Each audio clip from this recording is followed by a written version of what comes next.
Selamat datang di channel saya, Kansa C.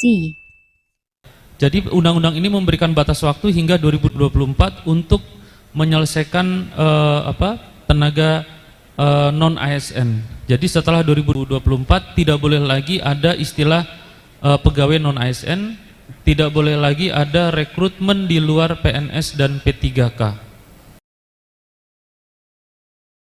Jadi gini barangkali Pak, pertama terkait dengan digali dari pernyataan pragmatis syari ini Pak, buat THK 2 itu yang menjadi konsentrasi perhatian dari teman-teman Menpan RB, kita melihat masih banyak Pak. Sementara mereka kualifikasinya ada di bawah, katakanlah tidak tergantung dalam Perpres 33 2020 Pak.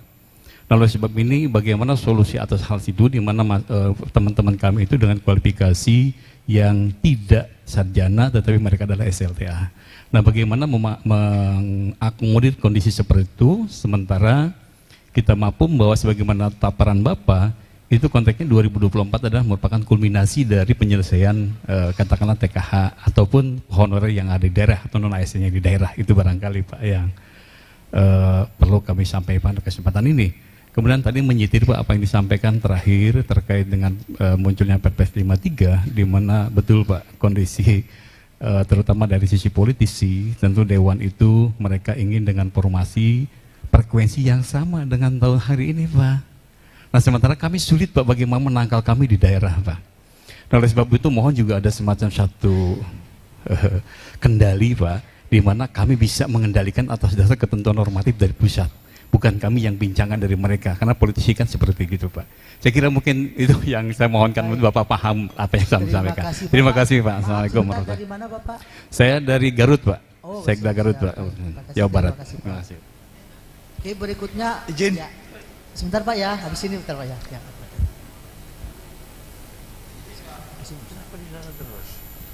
Ya, izin kami sampaikan. Terima kasih kepada Pak Sahli dari Kemenpan. Perkenalkan kami Kepala BKPSDM Kabupaten Kepulauan Naru terkait dengan seleksi terbuka yang disampaikan bahwa ke depan tidak ada lagi KASN. Kami sementara melakukan seleksi terbuka dan sudah mendapat rekomendasi perencanaan dari KASN. Apakah setelah ditetapkannya Undang-Undang 20 tahun 2023 terkait pelaksanaan seleksi terbuka ke depan untuk seleksi sekda sudah tidak lagi menggunakan seleksi terbuka tetapi harus lewat talent pool, talent. Itu mungkin yang dapat kami sampaikan. Dan terkait dengan penataan non ASN 2024 yang di dalam undang-undang dikatakan bahwa di tahun 2024 sudah diakhiri untuk penataan non ASN. Bagaimana dengan mereka yang di tahun 2024 ini, apakah mereka dirumahkan atau mereka masih dipekerjakan, sehingga kami bisa menjelaskan kepada Bupati terkait dengan non ASN yang tahun 2024 ini berakhir di Desember 2024. Mungkin kami sampaikan. Terima kasih. Baik, terima kasih Pak Sekda. Selanjutnya.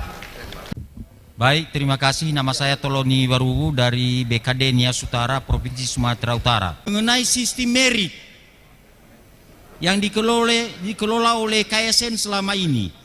Tadi di penjelasan dari Menpan RB bahwa ada sistem meritnya.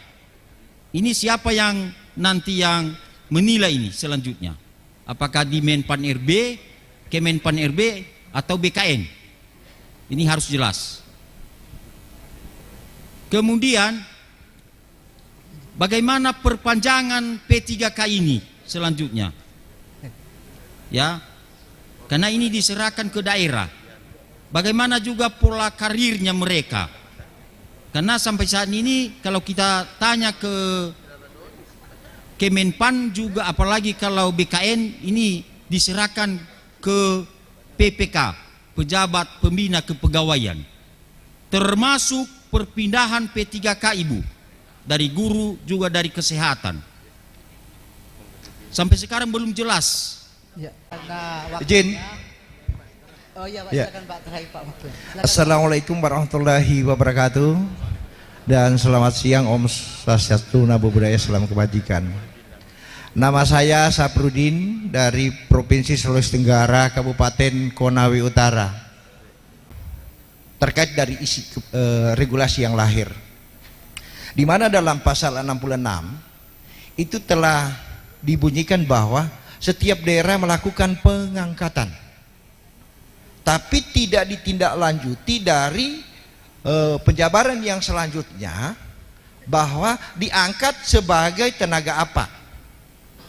Itu tidak akan menjadi yang mungkin dia akan menjadi satu rujukan regulasi yang menjadi SOP, entah itu Permen atau PP atau Permen misalnya. Tentunya ini yang akan menjadi blunder juga, karena kita daerah akan kebingungan mau merekrut tenaga apa. Kemudian yang terakhir Pak ya. Ya terakhir Pak. Jadi terkait dari aspek kebijakan batasan kualifikasi pendidikan, di mana dalam pendidikan yang ada di sana diatur bahwa diploma 2 sudah tidak punya ruang lagi untuk harus, padahal sudah puluhan tahun dia melakukan pengabdian di daerahnya. Artinya kenapa tidak diberikan ruang untuk berkesempatan untuk mendaftar dan direkrut? Karena saya yakin bahwa setiap daerah pasti masih ada kualifikasi pendidikan diploma 2, terutama di pendidikan tingkat TK dan SD, sehingga ada kebersamaan dan tidak ada diskriminasi di sini.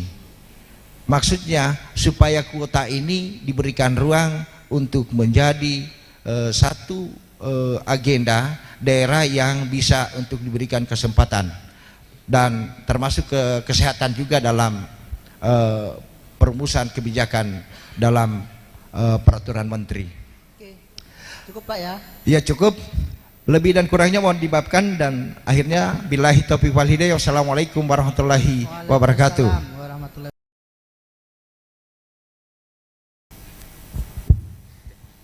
Baik, makasih Pak Sahmin. Yang pertama dari Pak Sekda Hulu Sungai Utara ya. Jadi prosesnya saat ini terlalu panjang ya. Nah ini yang kami ingin perbaiki Pak sebenarnya ya, dengan revisi Permenpan 3 tahun 2020 tentang manajemen talenta ASN. Harapannya nanti prosesnya bisa kita lebih simplifikasi dengan adanya komite talenta dan komite suksesi.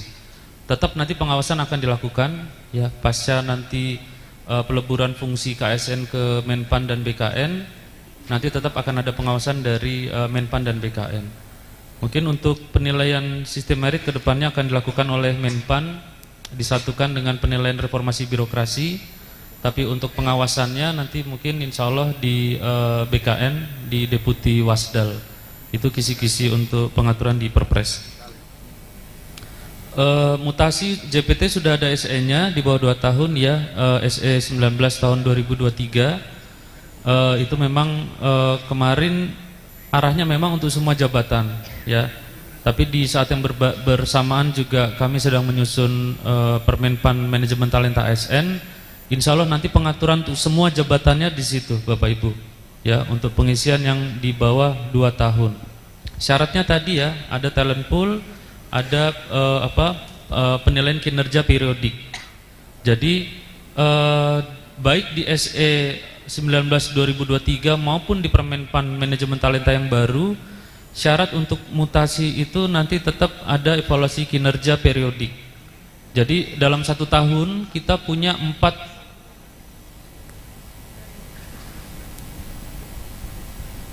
Jadi dalam 1 tahun kita punya 4 rapot pendek dan 1 rapot besar. Ya, jadi 4 rapot pendek itu rapot 3 bulanan. Jadi dalam 1 tahun setiap pimpinan unit kerja, setiap pejabat nilai kinerja wajib melakukan evaluasi kinerja pegawainya setiap 3 bulanan. Ya.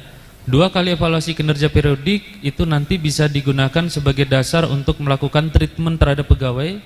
Treatment itu bisa kita apresiasi kinerja yang sangat bagus dalam 2 periode itu, atau dalam bentuk treatment karena yang bersangkutan predikat kinerjanya di bawah baik. Di bawah baik itu berarti ada 3, sangat kurang, kurang, atau butuh perbaikan. Ya, dan harapannya treatment ini nanti bisa memicu pegawai untuk memperbaiki kinerjanya, atau yang bersangkutan malah semakin semangat untuk berkinerja karena dipercaya untuk mendukung unit-unit kerja yang masih lemah kinerjanya. Itu semangat yang diusung di revisi Permenpan 3 tahun 2020.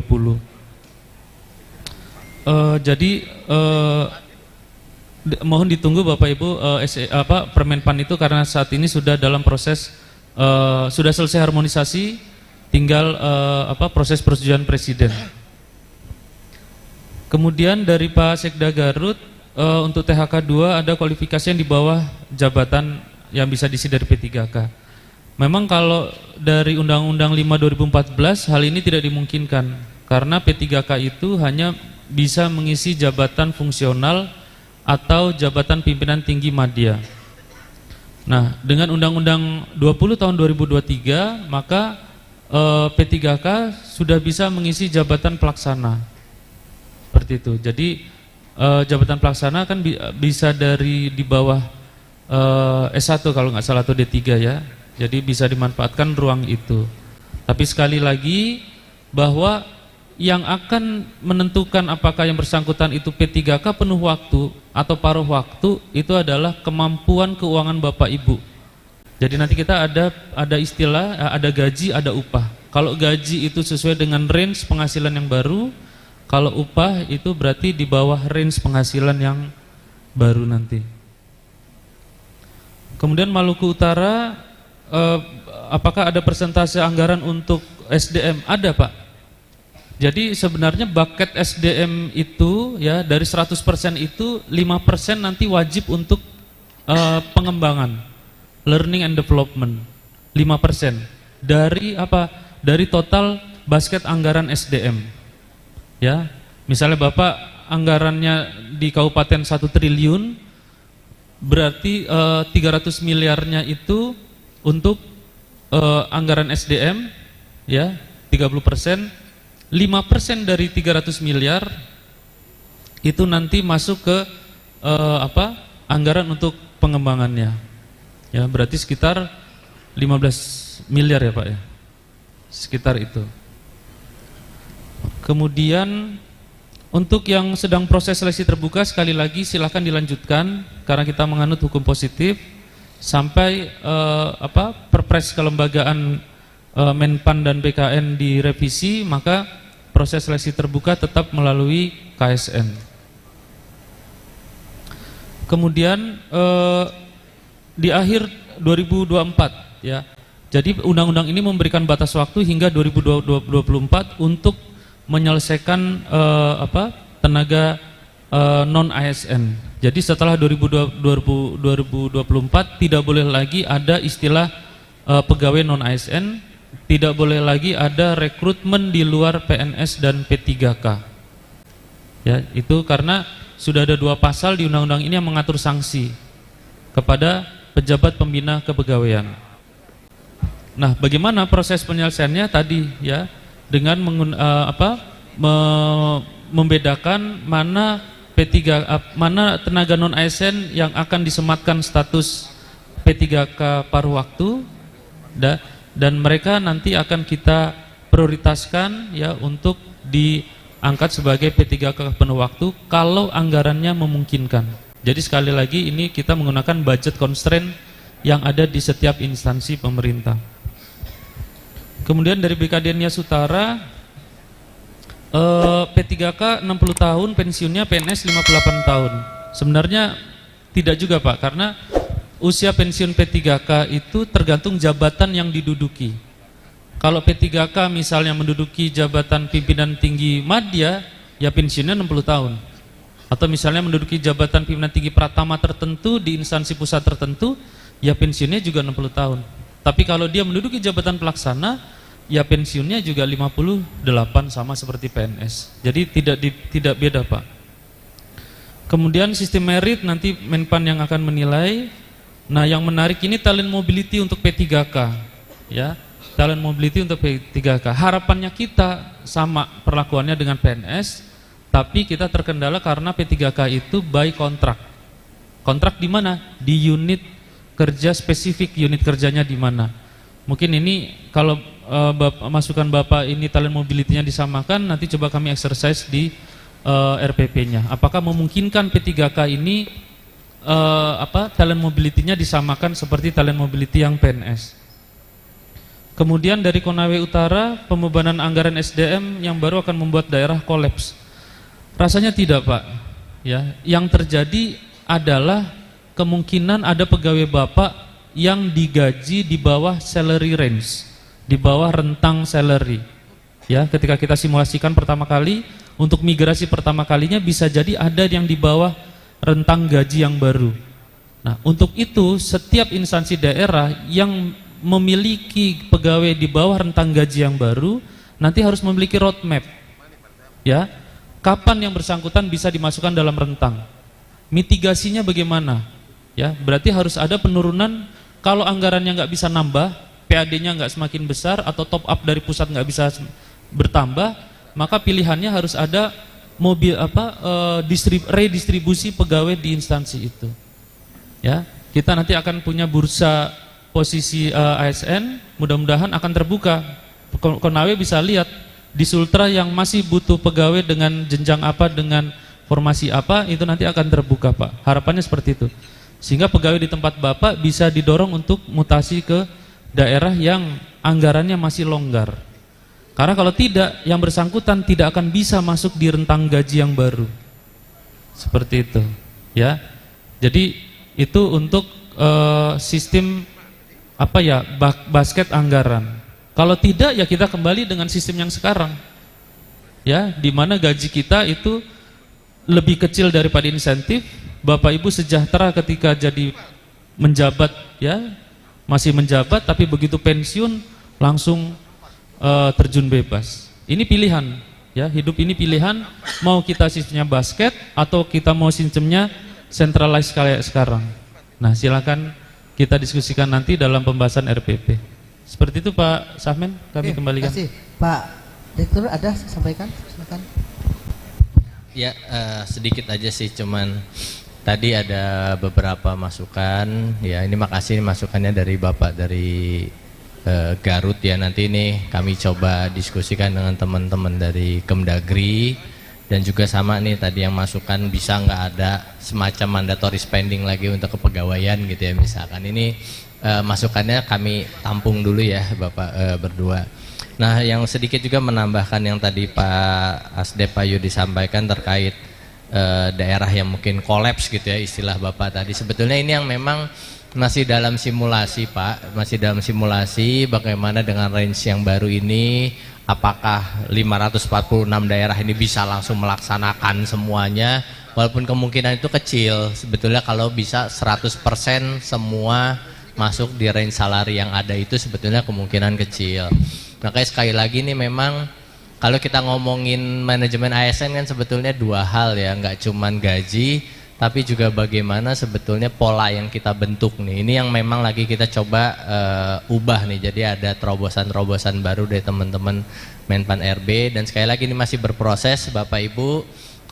Nanti masukan dari Bapak Ibu kami tunggu, terutama untuk daerah-daerah yang mungkin menjadi sampel sementara untuk kita diskusi lebih lanjut ya Pak Yudi dengan teman-teman daerah. Mungkin demikian Pak Herman dari saya. Makasih banyak. Terima kasih Pak Dir.